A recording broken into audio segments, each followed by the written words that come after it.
into your life, but also, how that ties into this question as well. So Leanne, tell us about yourself. I realise some people here will know you very well, others perhaps not at all. What do you do work-wise at the moment? What does family life look like? Yeah, tell us about yourself. Good morning.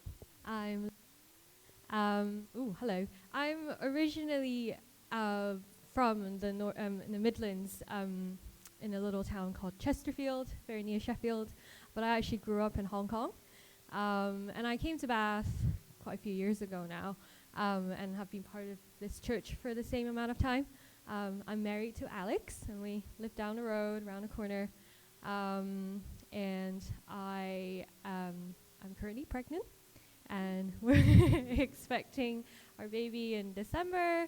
And for work, I'm a pharmacist, and I work locally in the area.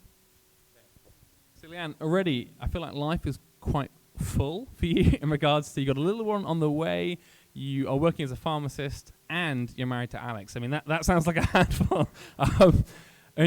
That's a lot that's going on there, and it sounds like, I'm sure you're passionate about what you do as a pharmacist. I'm sure you're excited. It's December, isn't it? Little one's coming along. Exciting times then as well. Life sounds full. Why add anything else into that mix? Both from a sense of, sounds like you've got it all sorted, but also, do you have time to be bothering with God? So I guess the question is, why bother with Jesus in the midst of all of that? Life is full. Being married to Alex is a joy. But yeah, it can feel a bit overwhelming. Not being married to him is overwhelming, but life is overwhelming at times. And quite honestly, I don't think I can get through life without Jesus.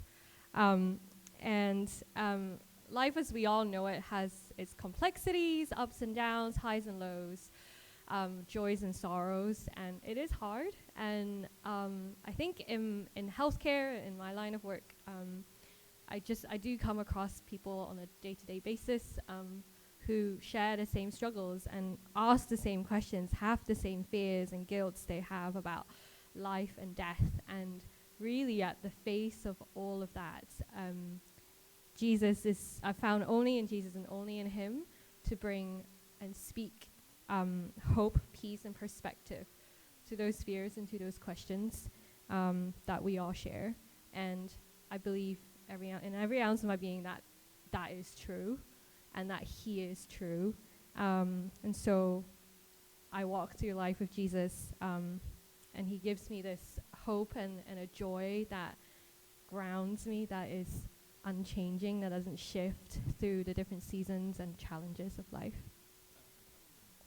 Thank you, Leanne. And really helpful just to hear that it's not, life is too full to bother with religion, bother with God, to bother with Jesus. It's because life is full and life is hard often that we desperately need Jesus in our lives, and he offers us that hope and that peace that you were talking about. I think we'll explore that a little bit later with Peter as well. Leanne, it'd be great to hear a little bit more about your story and your life, but from a faith perspective. Can you kind of put your finger on a particular time in your life when you started bothering with Jesus, when you first came to faith as a Christian? So I grew up in a Christian household. Mum and dad are Christians, went to church all my life. Actually went to Christian schools in Hong Kong as well. So I had the privilege of hearing a lot of the Bible being taught, but I knew I wasn't a Christian, that God was mom and dad's king, and their thing, and the church's king, and the school's thing, but not mine, not my king, nor my thing. But that changed in year 6. We were studying a certain book in the Bible, and I had learned in that study that, and made very aware that God is utterly perfect, and that I'm not, and made very aware of my wrongs and how I do things that I'm not proud of and things that I feel guilty for. And because of that, I knew for a fact that I would not be welcomed in God's place, in his perfect kingdom, in other words, in heaven.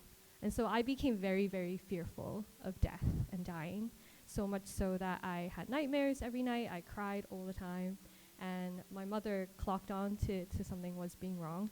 So we had a discussion, and she essentially explained the famous Bible verse in John 3:16 that for God so loved the world that he gave his one and only Son, that whoever believes in him shall not perish but have eternal life. That God, Jesus himself, perfect God, took on all of my wrong, all of my guilt, and he took that upon himself on my behalf for all time, and he paid the penalty of all of that, which is death, and he died for me on my behalf with all of that stuff on the cross so that I can go free and that I don't have to bear that penalty anymore. It's canceled. And so I'm then welcomed in his kingdom in heaven, and his invitation is that I would believe in him, that I would believe he did that for me. So I decided I did want to believe he did that for me, and that was, I suppose, the start of my journey of why I bother with Jesus. And as time went on, I the more I learn about who God is, who Jesus is from the Bible, and just walking day to day with him, just come to encounter more and more of who Jesus is, of his character, of his goodness, of his wisdom, that I've just come to the conclusion that he is just utterly wonderful and of utmost treasure beyond anything this world can offer. So I continue to choose to trust him with my life, and live for him in the way that he says is good. And thank you so much. It's so good to hear that part of your story, and I guess hear how you went from initially kind of looking within and seeing that you weren't sorted, that you did need that help that only Jesus could provide, and that initial invitation, but now kind of years later to then be seeing how actually that changes everything, and he is so worthwhile and so worth pursuing. He's that greatest treasure, I think you said. That's really helpful for us to be hearing. Now, there might be some people here who haven't got the same story as you, and maybe are sat here wondering, is Jesus actually worth bothering with? Or maybe have been coming to church for a while, but there's a coldness that we sometimes struggle with. And, is Jesus good? Is he worth bothering with? What's kind of one big thing you would say to a person in that position at the moment?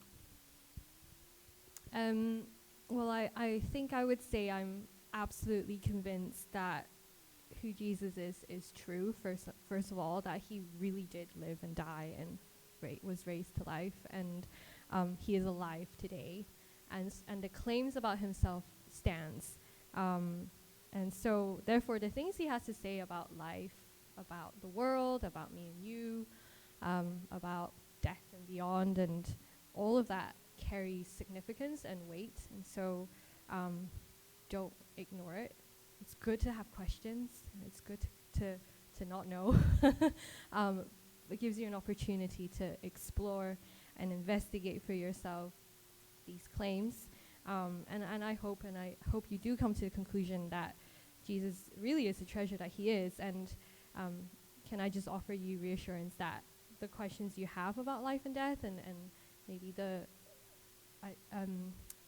coldness you might feel towards God, that he is good, and there are answers to those questions. There really is hope, peace, and perspective in him. So, yeah, explore. I love that. Yeah, so often we look for answers in life, and yet we struggle to find them, don't we? And yet what Leanne's just shared there is so helpful, that in God there is goodness, and there are answers as well. If you want to chat to Leanne more, she's a great person to chat to. We'll have coffee later. I'm sure, Leanne, you wouldn't mind taking a few questions from people too. But Leanne's not going anywhere, because we're gonna sing again, actually. It's the Leanne show this morning. We're going to stand and sing From the Squalor of a Borrowed Stable. I think we sometimes sing this song at Christmas, but it helps us start just to think about who Jesus is, that big question around his identity, and what it means to start to explore who he is more, and the difference that he might make to our lives, why it's worth bothering with him. I'm going to give my microphone back over to these guys, and let's stand and sing together.